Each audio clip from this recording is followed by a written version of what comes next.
Hi everyone, this is Kannan Muthukkaruppan, one of the co-founders at Yugabyte, and we are back again with another episode of the YugabyteDB Friday Tech Talks. My pleasure to welcome today, I think this multiple times you've been back on this few times, Franck Pachot, developer advocate at Yugabyte, and somebody with an extensive background working in the database field. So really happy to kick things off. And over to you, Franck. Maybe just you can do a quick intro again and then get into the topic for today. Yeah, so I'm developer advocate, and I've been working with databases. I've always been working with databases, and I know tablespaces for a long time. Tablespaces were used in very early databases first to place the data into disks. For example, I've been working in Oracle 7, where we use tablespaces to put in different file systems. That's also something that we can use in monolithic databases to put some cold data into hard disks and some more active data into SSD.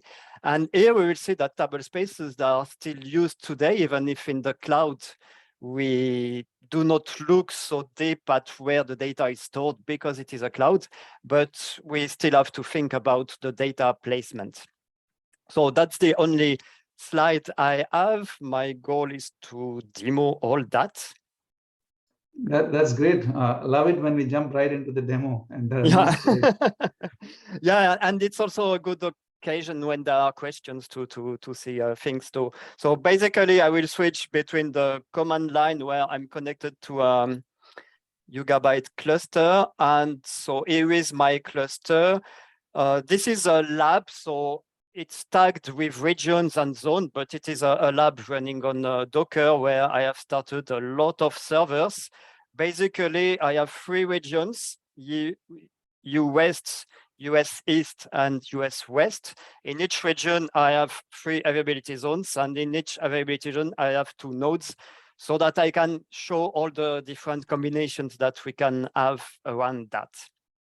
So for the moment, I have no tablespaces except the default one, and we will see what happens if I create a table in this cluster where I have many nodes in many availability zones in many regions.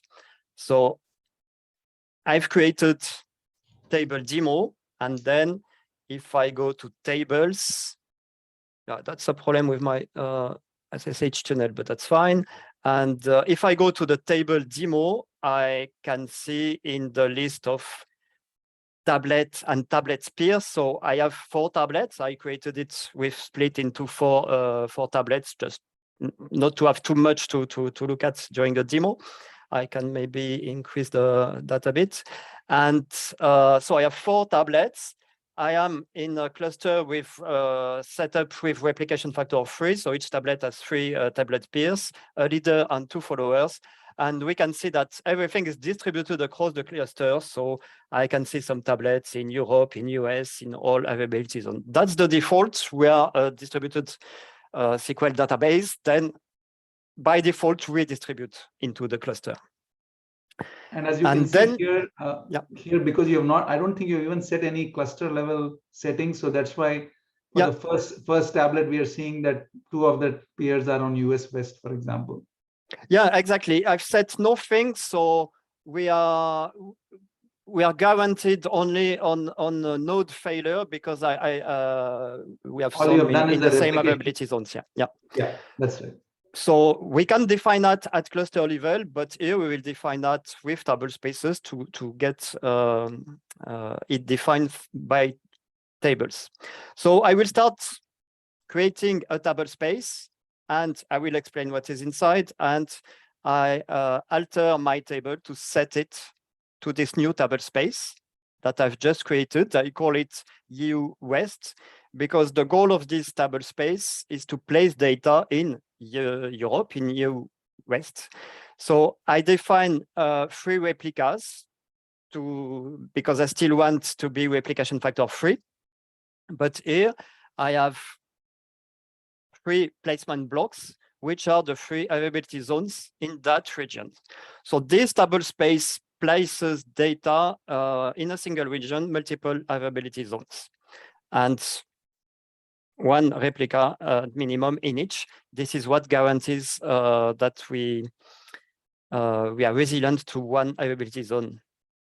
So right here, Frank, so basically this right here that you're showing us is something, the create tablespace command was already there in Postgres, correct? But we have kind of extended it with a replica placement property. Yeah, in Postgres, it is used to put data in different file systems. Here we have extended it to add placement info. And I use the alter table, so it's still a beta feature in preview to change my my table. And then, so if I'm back there, if I just refresh the information I have, so first I can see that the replication info is set. Sorry, I have to. Yeah, the replication info is set here for this table because the table inherits the values from the table space and the list of followers and leaders. All my replicas are in Europe West, and each tablet has one tablet pair in each availability zone, 3, 1, 2, etc. And I did that only with an alter table, so this is fully online. What happens is that the tablet pairs are moved in the background, fully online, because everything is replicated. And basically, like here, it happened pretty quickly, maybe because the table was not big enough. It was like a small table. But even if it is a very big table and it may take more time, the point Frank made is important, that this is an online background operation and it just happens. Yes, it will take more time to move things around if the tables have a lot of data. Exactly. Here, my table is small. It's even empty, and I have only 4 tablets, so it's fast.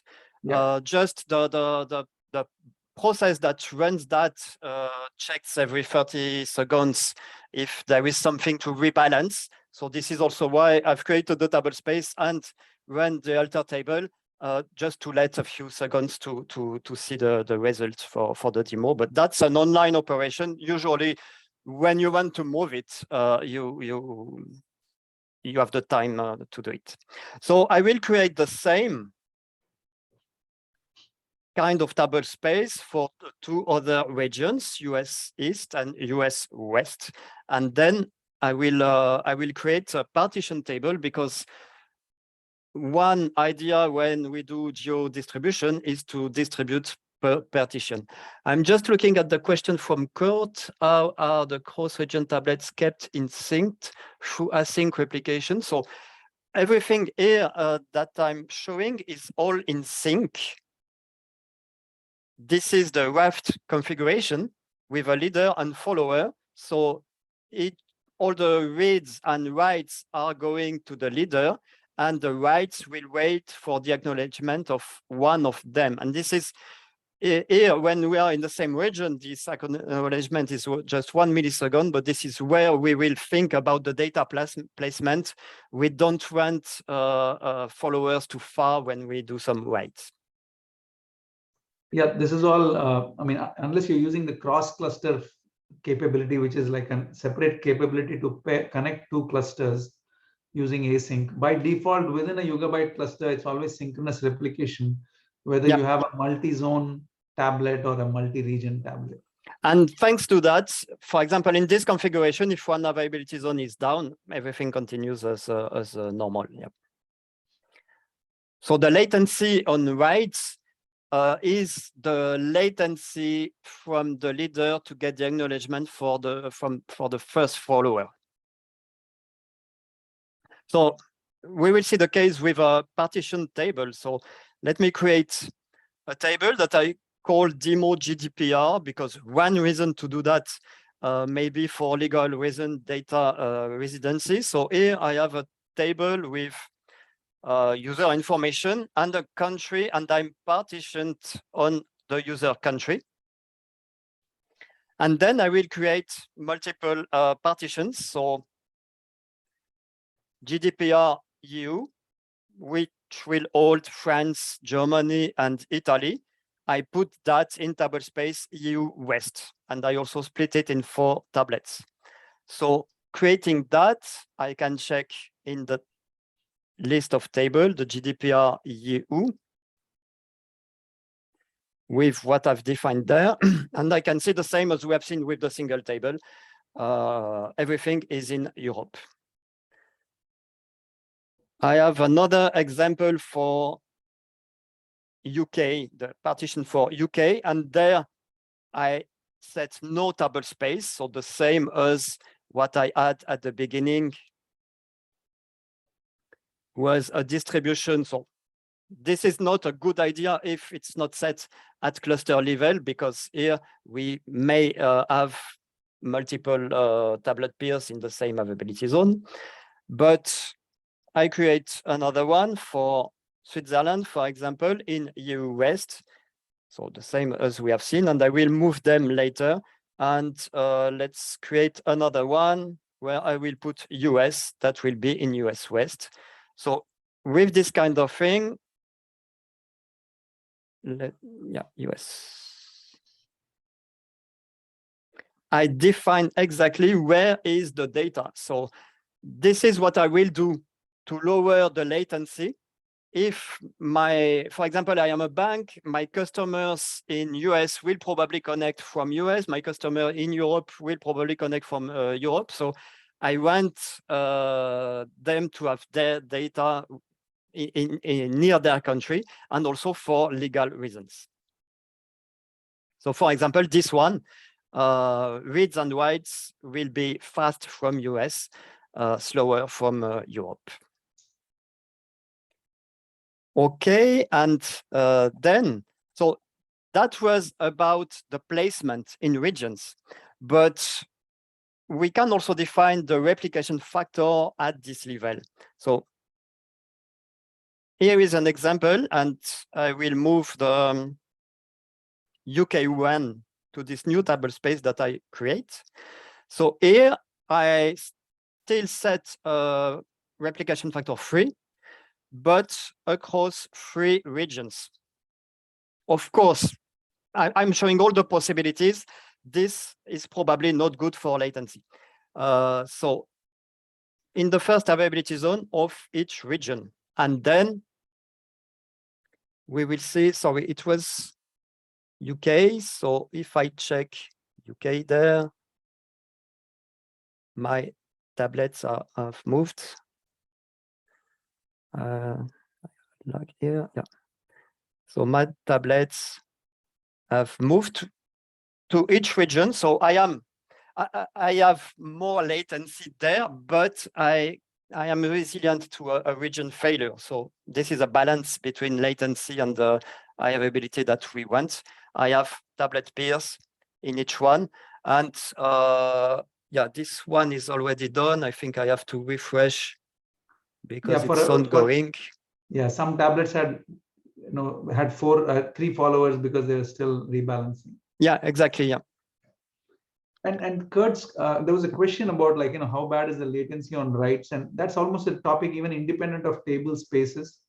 If you have tables that are configured for multi-region, then yes, the latencies will be higher. If you have tables configured for multi-zone, the latencies will be lower. So then you can extend that to even the table space discussion. So that is almost an orthogonal topic. Yeah. I'm taking an extreme case here. We have 100 milliseconds between Europe and at least US East. But there are some regions that are not so far where it's still possible to have 10 milliseconds and then 10 milliseconds may be okay for writes if we really want to be resilient to a region failure. That's so that's a choice. And the good thing with the tablespace, we can change that online. It's not a decision when we deploy the cluster that we will have to do later. So that was, so I am all replication factor 3 here. Let's say now that I want for specific tables a replication factor 5. So I create with 5 num replicas, and I just wanted to show that I ask for 5 replicas. I give only 3 placement blocks with a minimum on each. And then I have a notice, kind of a warning telling me that 2 more replicas will be put in them, but not really at random, because the goal is to balance the load, but without control. So replication factor 5, and I've set that for US. So if I refresh here, we will see that. Is it US? No. This one was UK. Yeah. So US, I expect, so I have the definition here, and I expect to see 4 followers for each of them. Yep. So more control, we can also define tables where we don't need replication. We don't want high availability on them. So we have all the choice with that. And then one more thing, we discuss the latency on writes, but also on reads. We go to the leader, and then we may want to place the leader. For example, I'm in Europe, I may want to place the leader in Europe, so that reads and writes go to this low latency nearest region, and writes will have to wait for the acknowledgement, but not the reads. And then I can define a preference for the leaders. So let me create this table space, change the CH partition to this one, and just explain what is different. I'm doing a replication factor 5 here across 3 regions. I have no warning because I said I want 2 replicas in Europe, 2 replicas in US East, so the nearest from Europe, and 1 more replica in US West. And I added a leader preference with a number. This number is just the order of priority. Here I'm saying that I prefer to have the leaders in Europe. If it's not possible, then in US East. If it's not possible, then in US West. And so maybe checking, just to give folks some context, like why some applications care about leaders being in a specific region. I just wanted to share some thoughts there. So you have a distributed database, it's running in a multi-region model. Usually, if you want strong consistency in Yugabyte's architecture, I mean, I shouldn't use the word usually. If you want strong consistency in Yugabyte's architecture, the reads go to leader tablets, and writes are also coordinated by the leader tablets, right? Yes, there's replication, all of that going on. And if you know your app access pattern, that hey, for a particular table space or for a particular table, the accesses from the client are predominantly coming from, say, EU West. It is beneficial from a latency perspective to hint the system to keep the leaders for those tables you care about in that leader preference and in that region. But however, you have to plan for failures. If that region is down, this allows you to also say, what is the next option you want, right? So this is more of a hint to the system and helps performance when optimize performance. And I will put some nodes down to show what happens. So here, my leader preference is Europe. So here I don't have the priority numbers, but this is ordered. So preference is Europe. So all leaders are in EU West. And I have 2 nodes in displacement. I have the 0 and the 9. And then if I simulate a failure, first I put down 1 node there. So it's a Docker lab, so I just pause it. And if I put that just 1 node there, and I have still my leaders in Europe, because I still have 1 host in Europe, but only 1, the YBT server 9 there. And if I take the second one down, here I have a region failure. I simulated a region failure and I refresh. Then it's not possible to have leaders in Europe. and then they went all to US. I expect US East, so this one didn't move yet. Yeah, maybe just reload. Yeah. Yeah. US East, US East. So and that's because that was your preference number 2. Yeah, exactly. So what happened here is that on failure, we don't wait 30 seconds on failure. On failure, we have the WAFT protocol that quickly elects a new leader. So what happened here was that the follower in US West was the one with the latest change, acknowledging the latest rights. So the WAFT protocol first has elected this one as a leader to be able to continue the application.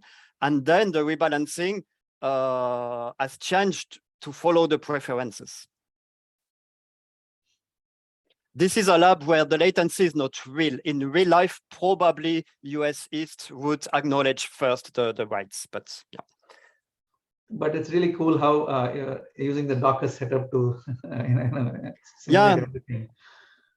Yeah, it's really handy because it's funny because failures happen in production, but when you want to reproduce exactly a kind of failure, it's not always so easy because many components are resilient. So this is a way also, and everything is, we have parameters for everything also. For example, here, the default I have is 3 seconds, 6 bits before taking down the electing a new leader. This can be controlled because if you are geo-distributed, then you have latency, and maybe you prefer to wait a bit because network can have higher latency. Yeah, because of transient errors. Yeah. So what you've done now is to bring back that region, and you're going to check if the leaders have come back to the first option. Yeah.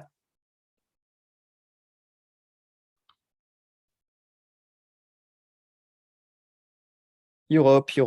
So everything comes down, and this is all automated.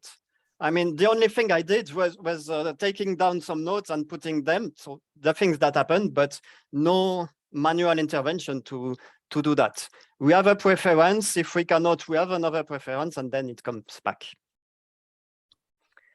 Okay, we have a few minutes. Do we have other questions? No, then I will show a few additional things that we have.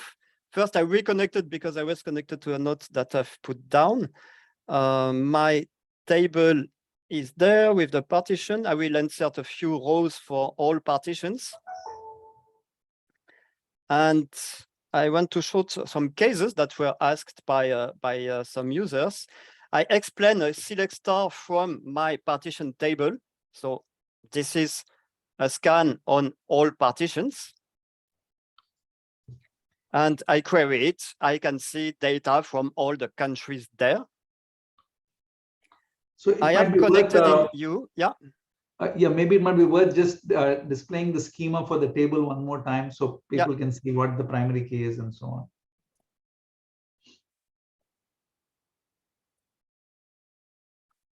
I have the user country in the primary key because we need to have the partition key in the primary key. Yeah. So what I wanted to show is that if I select from the table, I see everything. If I select where country equal, I will see only the country, but there are cases where from the application, we don't really know. We just want to select only the local ones. For example, you have a batch job to run on all partitions, and you just want to run it efficiently in all regions. So from each region, you will run it on the local data only. And then we have a function for that. Here, I select from my table with this YB is local table, and the table OID comes from the partition. And I can see that here, I see only my European countries because I'm connected in Europe. I set the placement for this data in Europe, and then this function says, I want to see only what is local without even knowing which ones. And if I show the execution plan, it has pruned only the partition that is local. So that can be handy for some for some reasons. Maybe we can check the questions. Yeah, so one of the questions is like, if I live in Europe and read-write data with the geopartitioning column set to France, IT or any other form of EU, then my read-writes will go to the nodes in Europe, meaning the latency for read-writes will be low, correct? And yeah. Yes. The write latency with this setup, the write latency will have to wait the acknowledgement from Europe, from US East, so probably 100 milliseconds. But you are resilient if all Europe is down, so that's a choice. Yeah. The next question is, I think, a little bit independent of the tablespace concept, but the question is, if an app is hitting two regions, is it a good idea to have preferred leaders in both those regions? If an app is hitting two regions, yeah, it depends if we hit the two regions without knowing, because we don't have the country ID or all that. So this one is a little bit of a nuanced answer, and in general, for when your replicas are, when your regions are further apart, the default recommendation would still be to put all your leaders in one region. And that's because in a typical application, a lot of requests involve multiple shards, they may involve joins, or a write may try to update an index. So in the read path and write path, it's pretty common for leaders, for there to be leader to leader communication. So by co-locating all the regions in the leader, it is beneficial. However, if you're super sure that most of your operations are single shard operations, like a simple insert or a single row lookup, then it might be okay to distribute the leaders across two regions. But we generally recommend that you know, for a particular table or for a particular set of operations, the group of tables that interact closely with each other, keep the leaders together in the same region. That would, like, you know, if you look at, like, say, Google Cloud Spanner databases recommendation, it is the same. It's just based on the latency of overhead of not doing so is high. Yeah. Yeah, basically we distribute what we want to where we want to distribute the load, but we collocate the things that will be read or written at the same time for performance reason. Exactly. Yeah. So if we have 2 minutes, I may show something else that can be useful when we have those kind of table spaces by region.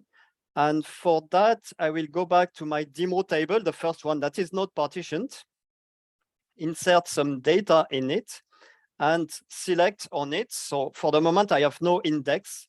So this demo table, let me check where are the tablets. Demo.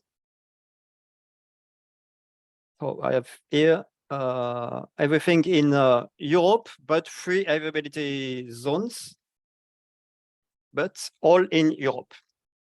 And we will see another way to reduce the latency for reads. So I want to create an index on the answer to get the row faster, but instead of creating one index, I will create 2 of them with exactly the same definition. And this is a covering index to get an index only scan from it. But I created 2 of them. The only difference is that I create 1 in Europe and 1 in US. So I have 2 copies of the index. It's kind of additional redundancy. Of course, if I write or update my table, I will have the latency to update them. So this is for reference table, the mostly read tables. But the big advantage, yeah.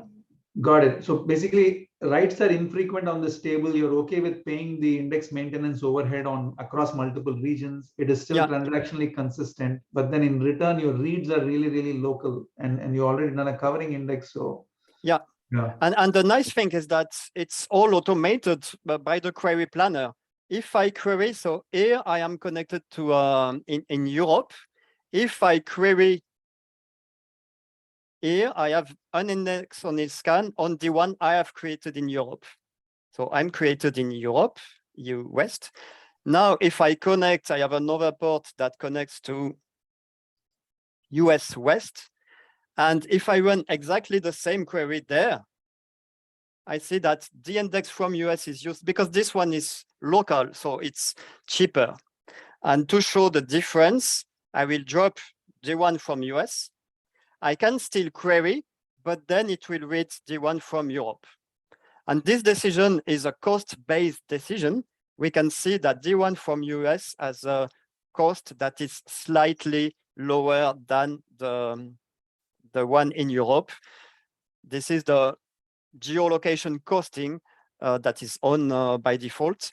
So this is useful. For example, a case where it can be useful. You have an application and you have a table of currencies, and they are updated maybe 2 times a day.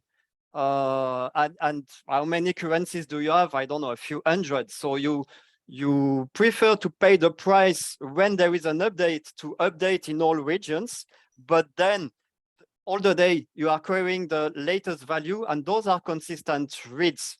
It's different from follower reads that where they can be stale. Here you pay the price to update the indexes in sync to read it consistently. Yeah.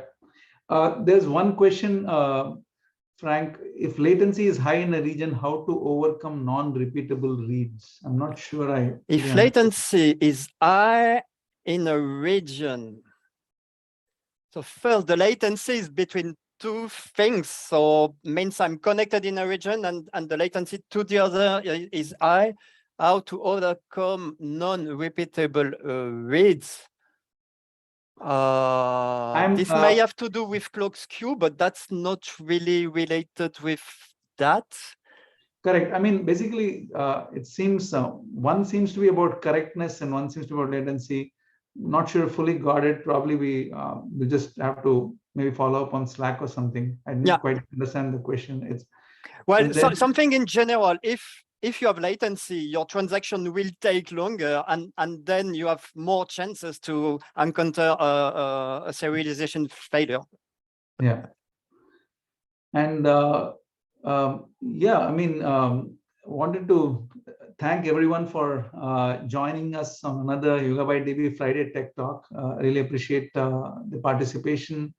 Thank you so much, Frank. And we will be seeing you on another episode next week. And Frank, over to you for any closing comments. Thank you. Yeah, just follow every Friday, and we have a Slack channel dedicated to the questions on that if people want to join our community Slack. And actually, Frank, maybe you should share the URL to your blog site. And just there's a wonderful set of articles if people are interested in a deep dive on many topics. Good idea. And I have them. This is where the series is. So it's a series about local reads. So there are also the cases of follower reads, read replicas, all the different features we have. The basic is distribution and all the different features we have to work around the latency depending on the deployment. Yeah. Appreciate it. Thank you so much. All right. Thank you all.